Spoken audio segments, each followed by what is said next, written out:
جی بالکل، اس وقت ہمارے ساتھ ملک کے نامور اینکر پرسن نصر اللہ ملک صاحب ہمارے ساتھ موجود ہیں اور آپ کی سیاست پہ گہری نظر ہے، ملک کے جو معاملات ہیں ان پہ گہری نظر ہے۔ آپ سے سوال سے بات کرتے ہیں سر، جو ان دنوں سنیریو چل رہا ہے ملک میں، تحریک انصاف، حکومت، پکڑ دھکڑ، اسٹیبلشمنٹ، کیا کہیں گے، ملک کس طرف جا رہا ہے سر؟ جب بھی لڑائیاں ہوتی ہیں سیاستدانوں کے مابین یا اداروں کے ساتھ ٹکراؤ ہوتا ہے تو یہی حالات ہوتے ہیں جو آپ دیکھ رہے ہیں۔ میں سمجھتا ہوں کہ کسی نہ کسی کو اپنی انا کی قربانی دے کے پیچھے ہٹنا چاہیے، دو قدم پیچھے ہٹنے سے کوئی فرق نہیں پڑتا، لیکن ہمارے ہاں اکثر جو ہے وہ ہر کوئی سمجھتا ہے کسی کو کون نہیں مار کے میں آگے آ جاؤں۔ جب کسی کو اب دھکا مارنے کے لیے کسی سہارے کی تلاش کر رہے ہوتے ہیں تو پھر اسی قسم کی سیاست آپ کو نظر آتی ہے جو آج آپ اس ملک کے اندر دیکھ رہے ہیں۔ ہونا یہ چاہیے تھا سیاستدان مل بیٹھتے، سیاستدان دشمنی میں اپنے تعلقات کو نہ لے کے جاتے، اختلاف کرتے، ایک دوسرے پہ تنقید کرتے، لیکن راستے ڈائلاگ کے سب کے لیے کھلے ہوتے۔ جب ہم وہ بند کر دیتے ہیں تو پھر ایک ایسا سیاسی بحران نظر آتا ہے جو آج کل جس کا ہمیں سامنا ہے۔ اچھا سر، ایک چھوٹا سا سوال ہے، اسٹیبلشمنٹ کے حوالے سے بہت ساری آوازیں آتے ہیں، اسٹیبلشمنٹ، کیا یہ نہیں کہ ہمارے جو سیاستدان ہیں انہوں نے بھی مل بیٹھ کے کوئی کام کرنے کی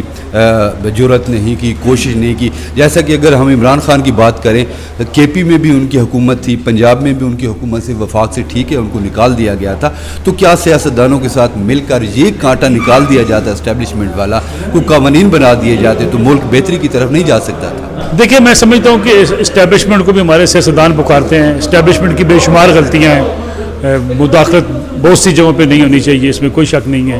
لیکن مسئلہ یہ ہے کہ جب اب سیاسی نظام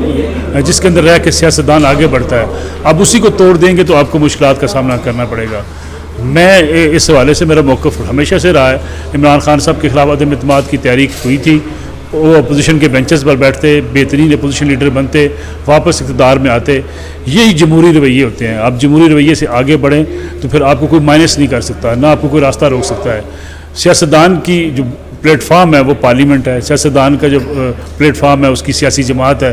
اگر سیاسی جماعتیں ڈائلاگ کا راستہ بند کر دیں گی، پارلیمنٹ کی بے توقیری کریں گی، مل نہیں بیٹھیں گی، اپوزیشن اور حکومت دونوں اپنا اپنا کردار ادا نہیں کریں گی، تو پھر تیسرے فریق کو موقع ملتا ہے کہ وہ پھر اس کے اندر اس کی مداخلت شروع ہو جاتی ہے۔ تو جی سر چھوٹا سا یہ سوال ہے کہ عمران خان کی توقعات تو میرا خیال ہے اب ختم ہو گئی تھی، کہ انہوں نے جو اسٹیبلشمنٹ سے توقعات رکھی ہوئی تھی، جیسے کہ وہ مختلف قسم کے بیانات دیتے رہے ہیں اسٹیبلشمنٹ کے حوالے سے، اب کیا سمجھتے ہیں عمران خان کا مستقبل کیا ہے، تحریک انصاف کا مستقبل کیا ہے؟ دیکھیں، توقعات سیاستدانوں کی کبھی ختم نہیں ہوتی، نہ دروازے بند ہوتے ہیں۔ یہ کہنا کہ کوئی سیاستدان مکمل دروازے بند کر کے بیٹھ جاتا ہے، ایسا کبھی ہوتا نہیں ہے۔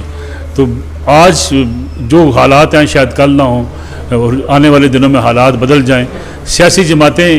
اسی طرح ختم ہوتی ہیں جب اپنی پرفارمنس ختم کر جائیں، تو میرے خیال میں اسی طریقے سے سیاسی جماعتوں کو جانا چاہیے۔ لیکن المیہ یہ ہے ہمارے ہاں سیاست کا کہ ہم سیاست میں انتہا پسندی پہ وہ لائنز کراس کر چکے ہیں جہاں ڈائلاگ کا راستہ ہوتا ہے، ڈائلاگ کے ذریعے آگے بڑھا جا سکتا ہے، اس کے علاوہ اور کوئی راستہ نہیں ہے کہ سیاسی جماعتیں جو ہیں اپنے وجود کو آگے نہ بڑھا سکیں۔ کیا لاسٹ سوال، کیا آپ سمجھتے ہیں کہ حکومت جو ہے کیا ڈلیور کر رہی ہے عوام کو؟ اس حوالے سے کیا کہیں گے؟ میاں شہباز شریف کا کیا کردار ہے اور جو ہمارے سی ایم صاحبان ہیں ان کا کیا کردار ہے؟ دیکھیں، حکومت کی پرفارمنس گیج کرنا بھی ایک سال کے دوران یا چند ماہ کے دوران مشکل ہے۔ حالات خراب ہیں، لوگوں کی توقعات بہت زیادہ ہیں، اکانومی ہماری بہت دباؤ کا شکار ہے، معیشت اگر بہتر نہیں ہوگی حکومت صحیح ڈلیور بھی نہیں کر پاتی۔ تو میں سمجھتا ہوں کہ یہ موازنہ تو آپ کر پائیں گے 2 سال یا 3 سال کی مدت کے بعد کہ مریم نواز کتنی کامیاب رہیں، علی امین کتنے کامیاب رہے، یا سندھ حکومت یا بلوچستان کی حکومت کتنی کامیاب رہی۔ البتہ یہ بات اپنی جگہ پر موجود ہے کہ معیشت ایک بڑا چیلنج ہے حکومت کے لیے، اور خاص طور پہ عام آدمی کے لیے مہنگائی بڑا چیلنج ہے۔ مہنگائی کو کنٹرول نہ کرنا، روزگار کے مواقع پیدا نہ کر سکنا، بجلی گیس کی قیمتیں بڑھاتے رہنا، ٹیکسز کی بھرمار کرنا، یہ حکومت کی اسے آپ کامیابی نہیں کہہ سکتے، ناکامی کہہ سکتے ہیں۔ اس سے اگر حکومت نہیں نکلتی تو حکومت کے اوپر دباؤ بڑھتا رہے گا۔